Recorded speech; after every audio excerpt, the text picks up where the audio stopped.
Now, Trudeau may not be good at much, but when it comes to growing the size of the federal bureaucracy, he's the champ, the bomb. No one can touch this man. Just how good is he?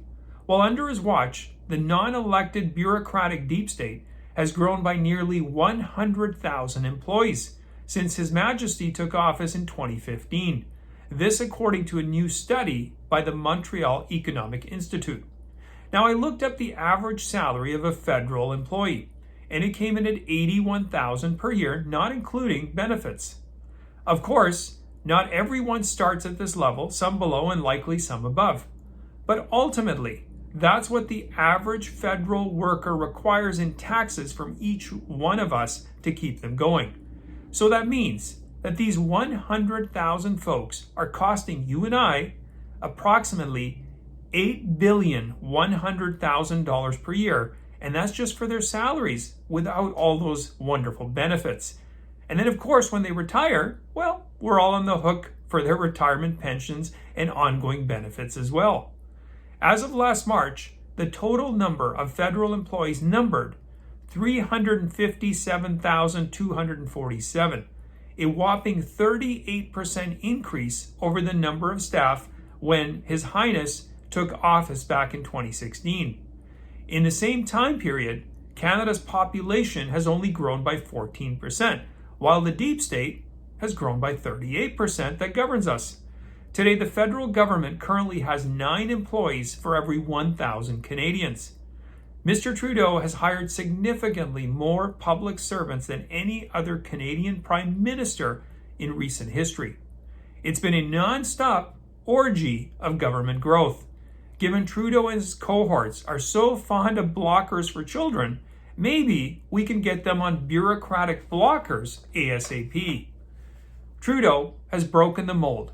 Prior to him seizing power, every Canadian Prime Minister going back to 1984 had decreased the number of civil servants per 1,000 population during their time in office, according to the report.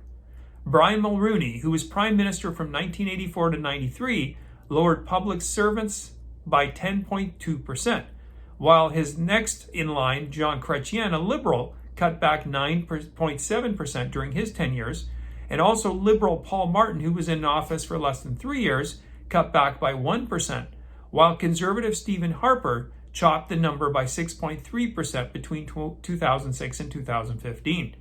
Now, you would think that with so many federal employees running around these days, Canadians must be seeing exceptional stellar service.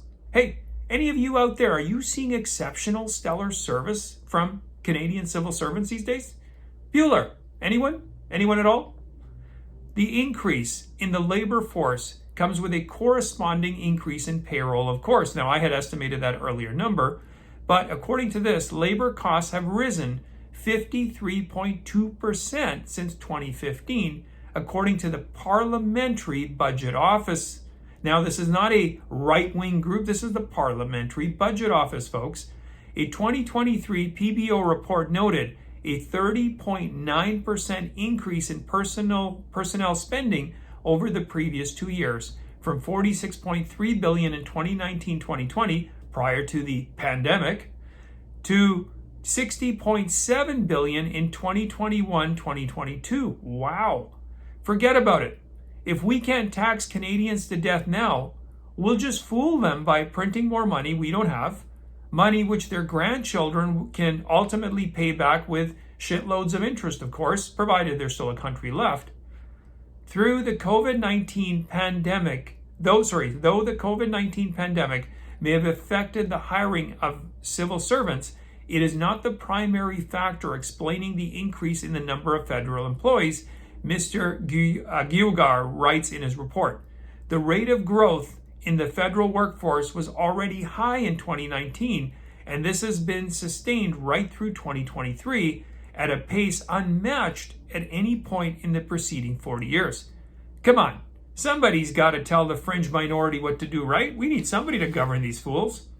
Now, in case you didn't know it, Canadians already carry a heavy tax load, according to a 2023 report from the Fraser Institute think tank. The average Canadian family last year paid 46% of its annual income in taxes. including income taxes, property taxes, payroll taxes, sales taxes, and carbon taxes. I'm sure we'll have a breathing tax. Now, if Canadians paid all their taxes up front, they would work the first 169 days of this year before bringing any money home for themselves and their families, says Fraser Institute Associate Director of Fiscal Studies, Jake Fuss, who pointed out that those days represent more than 5 months of income. And that's before any of the increases that we're going to see in 2024. Seems fair to me.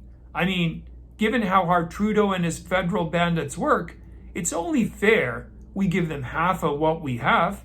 After all, he's just living by Uncle Klaus's WEF motto. They'll have nothing, own nothing, and be happy, of course.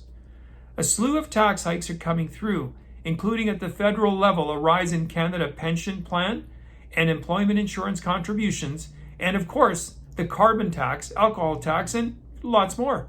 On the municipal level, many major cities are seeing big property tax hikes as well because they've been spending like wonton sailors as well. I'm more of a flat tax kind of guy. We could just have one tax and call it for what it really is. I'd call it bend over and take it up the ass tax. I think it's a nice ring to it. Taxes obviously do pay for important public services, Mr. Fuss says, but we also need to consider where the money is going and how effective that spending is. Effective and government. A notion as far-fetched as well like Trudeau and honest. Anyway, thank you for watching. I do appreciate it. Please post any comments you have in the comment section. You can also follow me on my Rumble and my Locals account. If you haven't yet subscribed to my channels, please do so. I'm also on Twitter at Camera612, and I will see you next time.